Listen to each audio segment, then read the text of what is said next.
Hi, this is Randy Finney with Right Side of the Chart, and this is a late session update for Wednesday, July 24th, 2024. It's 3:36 p.m. Eastern Time.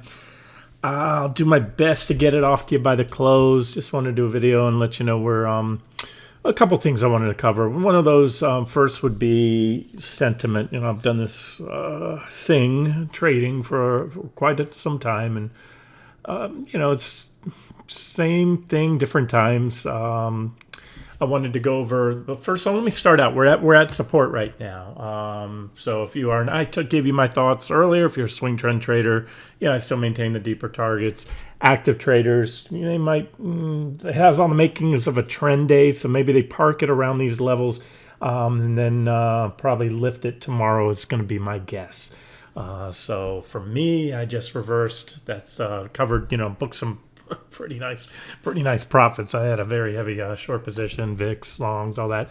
And I'll show you why here real quick. But let me talk a little bit about market psychology and sentiment, and how these things never change. Crickets today, these are the last couple posts.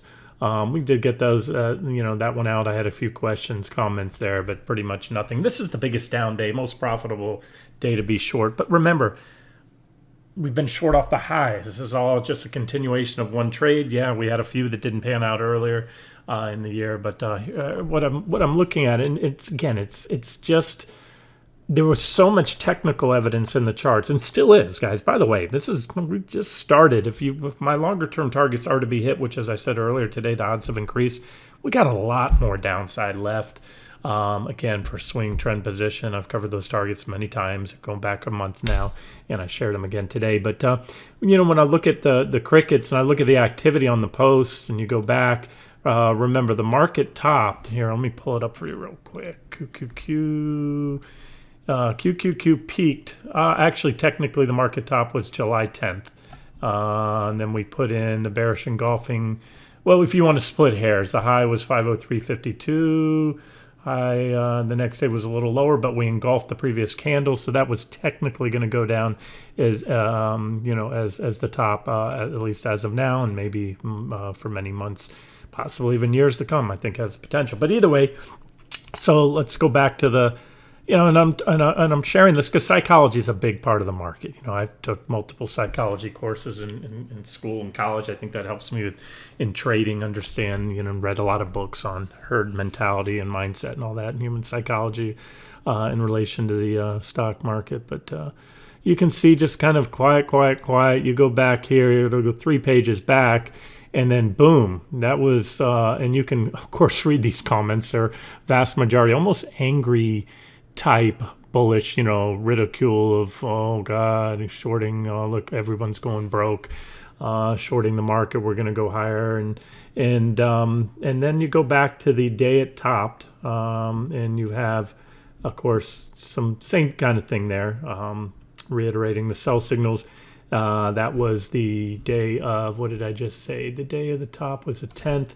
But again, we had a virtually equal high on the 11th. That's when I gave you the targets for the VIX futures, which we just hit, first target, which is another reason why I think there's going to be a reaction here. And then somebody asked me today, and I did give an updated chart. I gave them 2 charts, 60-minute chart at NQ and then 120. You can check that under, we're on 3rd page down, under one of today's posts. But Rob, also, thing I do, and sometimes I'm maybe a little too far ahead of most folks, and these targets were laid out on that day that the market topped right here, and I wanted to show you. This is NQ for you futures traders. We had targets here, T1, T2, T2 at 19,789, T3 at 19,264. Again, this is a daily chart, daily candle, so let's just go to that real quick, and let me show you where we're at. So that was on the 60-minute chart. So you can see just how well these levels have played out. And again, this is when my style technical analysis shines, when they kind of get out of the way of the automated, we were on auto drift upward. And once you get the sell signals, this, again, my style technical analysis plays really well. I'm going to touch these targets. You can see we hit that 19,789 target. Had a reaction there, a very clear reaction. Even when you look at on the daily here on the futures, NQ futures, It looks like flagging action. So you have the flagpole, and then look what we hit today. Look where we are now. 19,264.85 was the target laid out. Again, the day the market peaked. And what did we hit today? We're at 19,305 after an ever so slight momentum fueled undercut. So, just as these targets indicate, when multiple targets are listed, because each one's a level where you're likely to get a reaction. So again, you can see I can only zoom it so much here. It's not letting me zoom. But that's it. So that's the one we're at right now. The 19,264.85 T3. And as I said, the initial long-term targets, asterisks, denote price targets that align with key fib levels. So yeah, that's still a target, a very likely target. And that one, again, aligns with a key Fibonacci retracement level and should, based on the market top range, which we got to close enough. And either way, that'll be an even better. So what I'm looking at, guys, and this is why I'm trying to get the video out, just a reaction here. Wouldn't surprise or shock me if we go down just straight down to that next target either. Again, I think it'd be a little minor reaction. If nothing else, time to maybe lighten up for an active trader. Like me, I'm a little aggressive. I'll try to game the bounce. Again, I've spoke to that many times as to why it's worth it. But and then down to T4, and if we get a buy signal there, that might be more of instead of a day or two hold, more like maybe a several day or even a couple weeks hold to bounce to the long side before going on down to the next target. So let me just get back to that one more time. That's the hourly chart. Again, also levels I've given you multiple times, this 60-minute chart. And I've had this line, a thicker line, denoting more significant support, 19,287-ish. And that's exactly where we are right now. So, and positive divergence. And that could be the catalyst for an even bigger bounce. Where to? Again, I'll play it by ear, but I could easily see a bounce back up to this level here. That's about 19,716 up to 19,769, more of its own. But the bottom of it, which is definitely where, if we get to anytime soon, that's where I'll be most likely, again, based on everything I'm going to cover in this video and more, closing out any longs if I'm still long up to that point, and reversing back to short again. However, if it goes a little past there, and again, I'll do this every day. I'll give you updates as we come. If we get up there, there's also a potential downtrend line forming off the highs. But let me get back to that NQ daily. Where did it go? Here we go. So that's it. That's that daily chart there. And it must have been the other board. Let's see. No, not 8-hour candles, daily candles.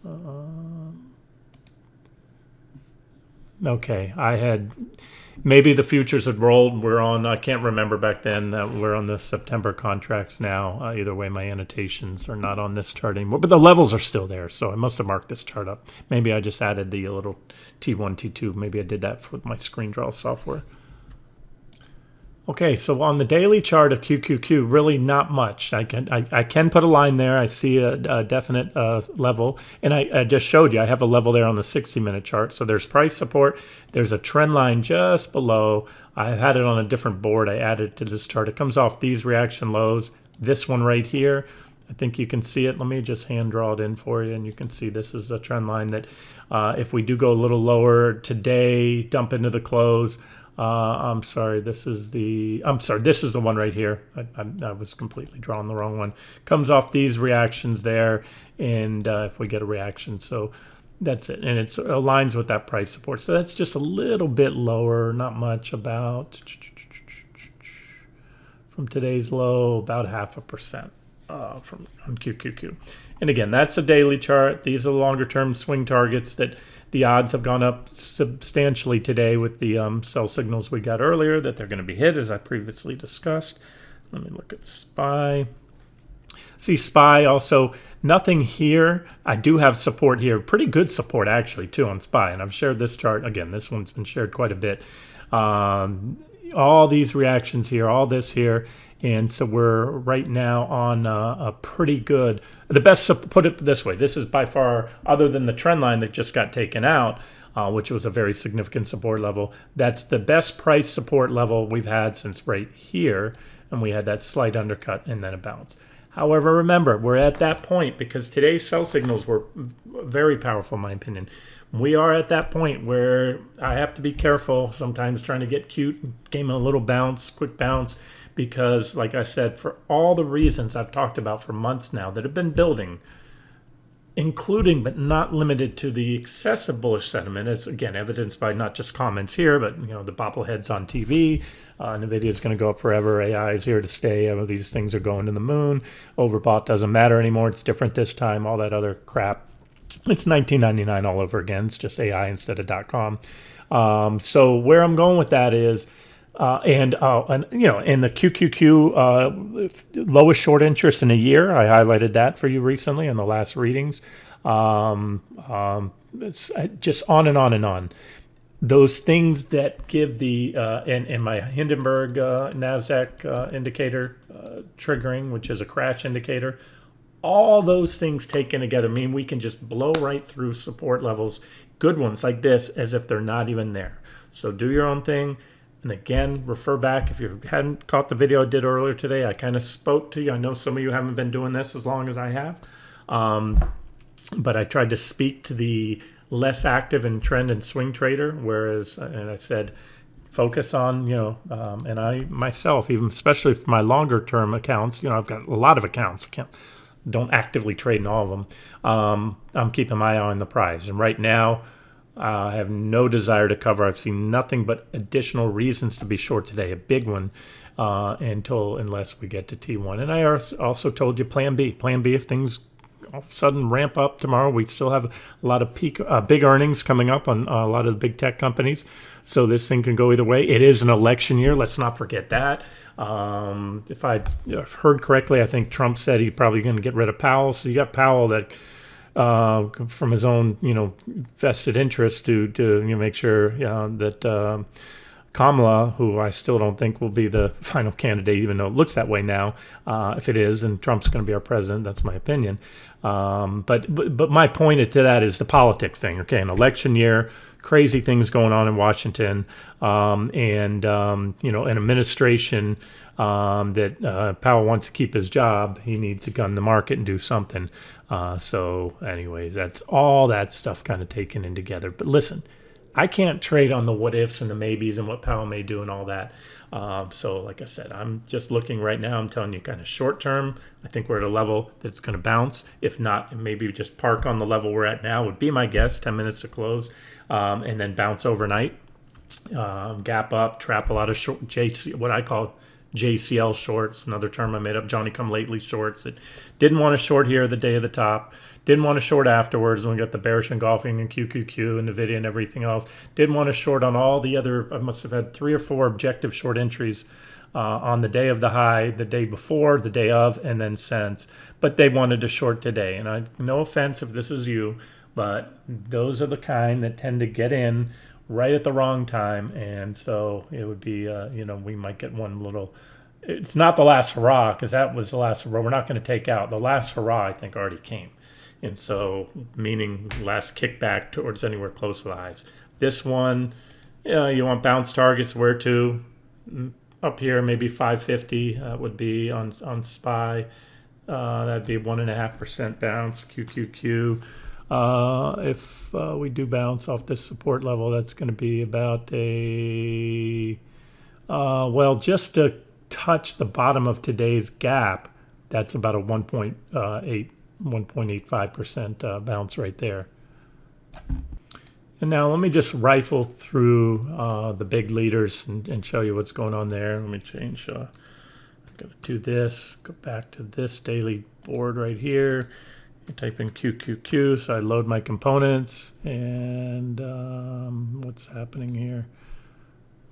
They're not loading properly. 1 second. Here we go. Okay, I got it. Apple. Oh, sorry about that.